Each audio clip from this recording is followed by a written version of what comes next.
have a special guest today, and she's coming to us out of Jamaica. And she's an author, and she has a book that really addresses what we are going through right now, where we are right now.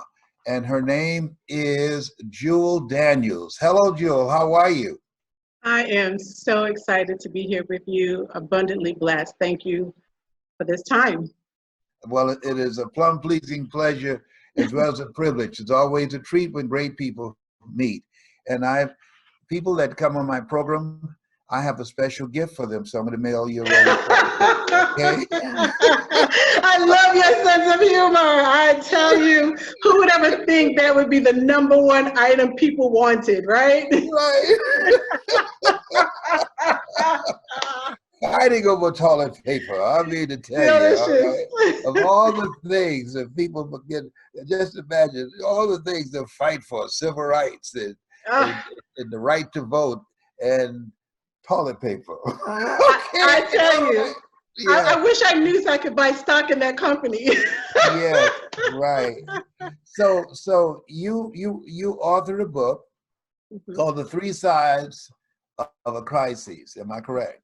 Of every crisis, yeah. Of every crisis. Now, everybody listening, I want you to like this page and share it. She just launched. She had a soft launch yesterday. What part of Jamaica are you in? I'm in Montego Bay. Montego Bay, beautiful. Yeah. I've been there, fantastic. Listen, I want you to like this page and share it because she's going to share some insight on how to navigate what we're dealing with right now. So, Jewel Daniels, what inspired you to write the book? Oh, that's a great question. So I own a leadership development company, and part of what I do is executive coaching. In coaching some of my clients and their team members, I was talking to people who were struggling so much with this situation, struggling with the crisis. They were feeling a lot of anxiety because they're watching the news and they're hearing all these terrible reports. And it just started really laying heavy on my spirit and my prayers to God that I needed to write a book that talked about the other side of the crisis. Mm-hmm. Every crisis that comes brings opportunities. And then as I did my research, I found it so unique that the coronavirus came out of China, as we understand it at this point. And the Chinese have a symbol for crisis, which means that danger is on one side and opportunity is on the other. So yes. That was the inspiration that drove me to write the book. And so how do you begin to get people to shift their focus away from the crises to look at the opportunities that they have with this time on their hands if they are hunkered down or in lockdown or have the opportunity to begin to look at themselves and to rethink their lives? What is it that you're suggesting that people do to begin to center their minds on what's most important? Well, I think what happens is if you think about that symbol in and of itself, right? If danger is on this side and opportunity is on the other, you got two choices. You can choose to just stay stuck in danger and get yourself into a place where you're always frustrated, you're always angry, you're taking in all the negative reports, and it takes you to an even deeper, more solemn state. Or you can reach inside the spirit of you, knowing that God gave you a gift that you don't have time to sit on. So since this happened in March, if you think about it, for those who are home, you had 2 months, a good 60 days to decide that on the other side of this journey, what will be my story? You know what I'm saying? That's a good one. Now, on the other side of a corona, what will be my story? Come on, somebody, bring it, sister, bring it. I'm feeling you. I'm feeling you. Come on. So when you think about it that way, you say to yourself, okay, if I'm blessed enough to be able to work, whether I am part of the larger base, meaning a team member, or perhaps I'm in a leadership role, I'm a manager or director, how do I decide what my legacy will be? Because you're going to be the only people who have these skills and experience to know how to come out of a crisis. So you need to show up and exemplify what value and contribution you bring to the organization to get it unstuck. So when you think that kind of way, if you're home, you start looking around yourself and you think about the things that you love. Maybe it's your hobbies. So in Jamaica, what was interesting is there's a designer named Mark Anthony, and he does clothes and men's shirts and things of that nature. But coronavirus created a new opportunity for him, and he grabbed it. He started making masks, as many other people did who can sew. But not only did that brother make a mask, he made a mask that matched your outfit. Wow. Whoa.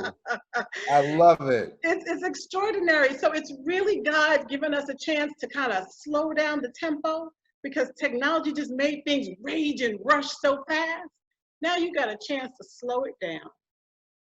Really be thoughtful about the fact of, do I have a job or am I cultivating a career? You know, am I still just an entrepreneur, or am I transitioning to be a business owner? Am I using my gifts in a way that will be exponentially, beneficial for me, my family, my loved ones? Or if I'm deciding that I'm just going to sit on it because it can't really do nothing for me? Well, you know how God works. You don't have to use that gift. I ain't going to tell you he's going to take it, but he might move it a bit. So when you look at right now, a lot of people have lost their jobs, over 30 million people, over 20 million people applying for unemployment compensation. What do you say to someone who lost their job and they have responsibilities, bills looking at them? What do you say to them? The first thing I would say to them is, every emotion that you have, God gave it to you, so it's all right. It's okay to be frustrated. It's okay to feel as if you don't know what the answers are. It's okay to feel that in the moment, for the moment, but you can't remain in that moment. Because if you look at your life and where we've all faced difficulty, and we've always come out of it.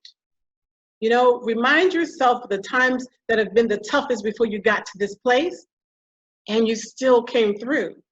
So don't let the anxiety and the frustration and all the news reports, if you have people around you that's only talking about negative things, or you're watching the news channel that always has something negative to say, turn it off. Turn it off, distance yourself from that. Take some time and crawl inside of yourself. Find your safe place. Find the people around you that's part of your village that will uplift you, who will hold you accountable and say, I know things are tough, but they're not going to stay tough. So what do we do to look at what options are around you, right? The people who started to sew and create an enterprise, right? The people who look at what gifts that they can do. And even if that doesn't show up immediately, it doesn't mean it's not going to show up, right? Everything I know the happens internet in is season. slow in Jamaica, and it's freezing, it's buffering here. So Yes. what I want to do, yes, I understand. I've been there and had the experience. What I want to do, tell people where they can get your book, and give So them the title, and tell them where they can get it.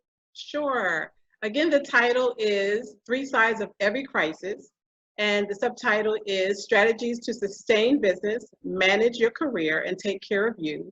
And they can get that at Jewel, Jewel, Daniels, DANIELS.net. That's JewelDaniels.net. And what will they learn from this book that you have written?